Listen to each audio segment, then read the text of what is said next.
Chapter 8.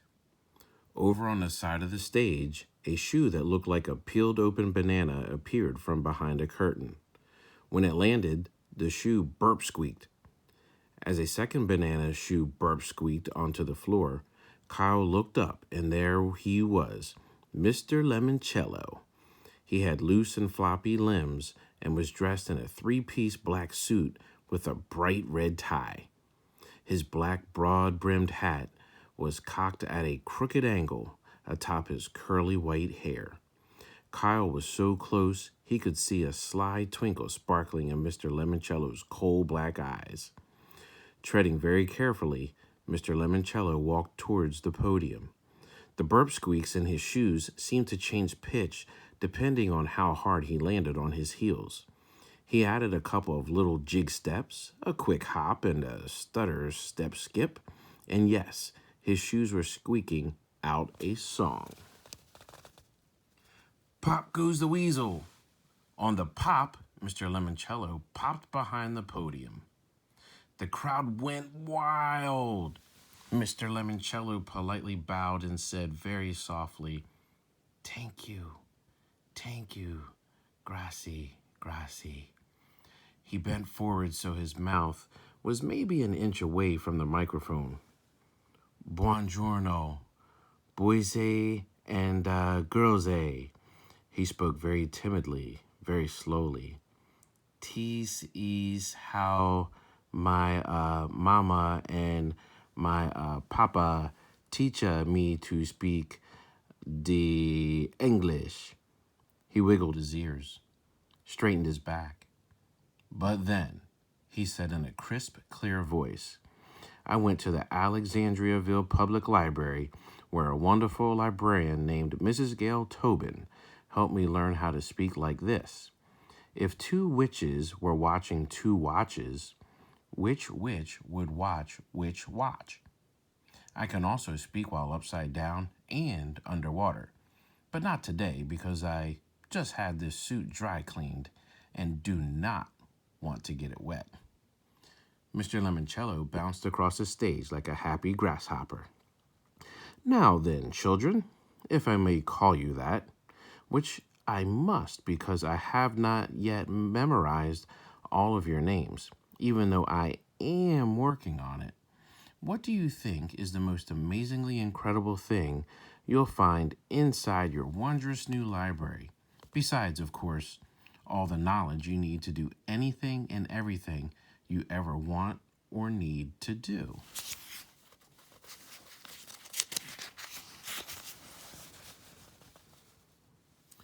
No one said anything. They were too mesmerized by Mr. Lemoncello's rat-a-tat words. Would it be A, robots silently whizzing their way through the library, restocking the shelves? B, the electronic learning center with 36 plasma screen TVs all connected to flight stimulators and educational video games? Or C, the Wonder Dome, lined with 10 giant video screens? It can make the whole building feel like a rocket ship blasting off into outer space. "The game room," somebody shouted. "The robots. The video dome." Mr. Lemoncello raced back to the podium and made a buzzing noise into the microphone. "Sorry, the correct answer is, and not just because of Winn-Dixie, D, all of the above." The crowd went wild. Mr. Lemoncello whirled around to face his head librarian. "Dr. Zinchenko, will you kindly help me pass out our first 12 library cards?" It was time to announce the essay contest winners. Dr. Zinchenko placed a stack of 12 shiny cards on the podium in front of Mr. Lemoncello. "Please," he said, "as I call your name, come join me on stage. Miguel Fernandez." "Yes!" Miguel jumped up out of his seat. "Akimi Hughes." Woohoo! Kyle was thrilled to see his two friends be the first ones called to the stage. Andrew Peckelman, Bridget Wajay, Sierra Russell, Yasmin Smith Snyder.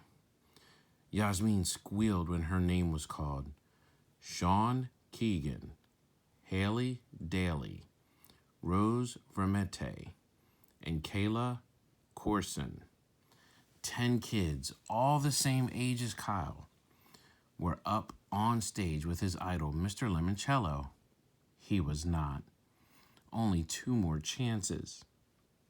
As if reading his mind, Mr. Lemoncello said, "Only 2 more," and tapped a pair of library cards on the podium. Charles Chiltington. Gosh, really?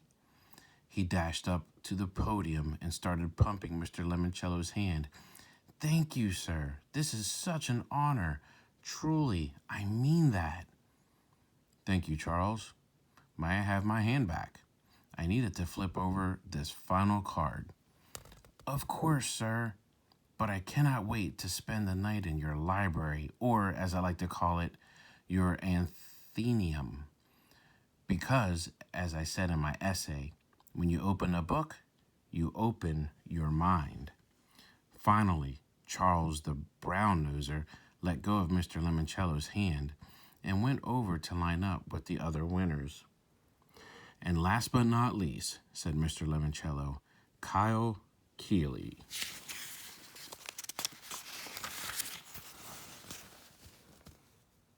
Kyle could not believe his ears.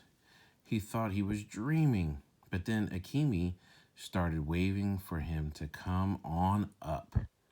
Dazed, Kyle made his way up the steps to join the others on stage. Mr. Lemoncello handed Kyle a library card. His name and the number 12 were printed on the front. 2 book covers, "I Love You, Stinky Face," and "The Napping House" were on the back. "Let's all pose for a picture, please," said the principal. When everybody moved into position for the photographer, Kyle found himself standing right next to Mr. Lemoncello. He swallowed hard. "I'm a big fan, sir," he said, his voice kind of shaky. "Why, thank you. And remind me, you are..." "I'm Kyle, sir. Kyle Keeley." "Ah, yes. The boy who proved what I've always known to be true. The game is never over till it's over." Bong! Chapter 9. Kyle couldn't wait to tell his family the good news. "I won the essay contest." He showed them his shiny new library card. "Congratulations," said Mom. "Way to go," said his dad. His brothers, Curtis and Mike, were more interested in Kyle's other card, his $500 Lemoncello gift card. "It's good for 12 months, said Kyle. "But you need to use it now," said Mike. "We need to go to the store tonight so you can buy me Mr. Lemoncello's kooky wacky hockey." "I can't." "Why not?" "I have to show my library card at the store to cash it in." "And?"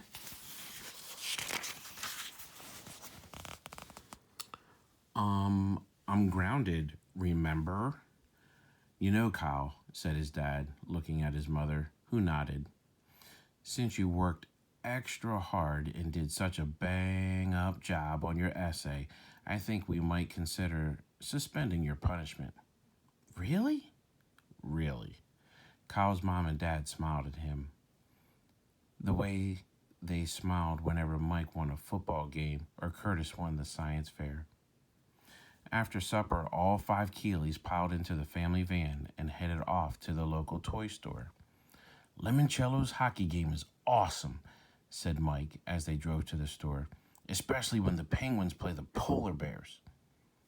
"I'm hoping to find a classic board game," mused Curtis. "Mr. Lemoncello's bewilderingly baffling bibliomania." "Is that about the Bible?" asked their dad from behind the wheel. "Not exactly," said Curtis, "although the Bible, especially a rare Gutenberg edition, may be one of the treasures you must find and collect. because the object of the game is to collect rare and valuable books by the Penguins in Kooky Wacky Hockey aren't from Pittsburgh like in the NHL, said Mike, cutting off Curtis. They're from Antarctica. And the polar bears? They're from Alaska. Kyle had decided to divvy up his gift card 5 ways to give everybody, including his mom and dad, $100 to play with. As soon as they entered the toy store, the family split up, cruising the aisles with their own shopping carts. His mom was going to upgrade to Mr. Lemoncello's restaurant Rush. His dad was looking for one of Mr. Lemoncello's complicated what-if historical games. What if the Romans had won the American Civil War? Kyle hung with Curtis and Mike for a while. Being the one with the gift card made him feel like he was suddenly their big brother. Mike quickly found his PlayStation hockey game, and Curtis was in geek heaven when he finally found Bibliomania. They only have one left, he gushed, tearing off the cellophane shrink wrap and prying open the lid. He sat down right in the middle of the store and unfolded the game board on his lap. You see, you start under the rotunda in this circular reading room. Then you go upstairs and enter each of these 10 chambers where you have to answer a question about a book. I think I hear Mom calling me, said Kyle. She must need the gift card. Enjoy. And Kyle took off.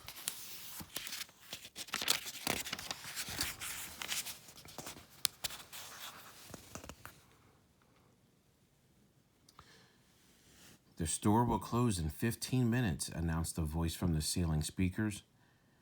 Kyle flew up and down the aisles and grabbed a couple of board games he didn't own yet, including Mr. Lemoncello's absolutely incredible Iron Horse, a game where you build your own transcontinental railroad, complete with locomotive game pieces that actually puff steam.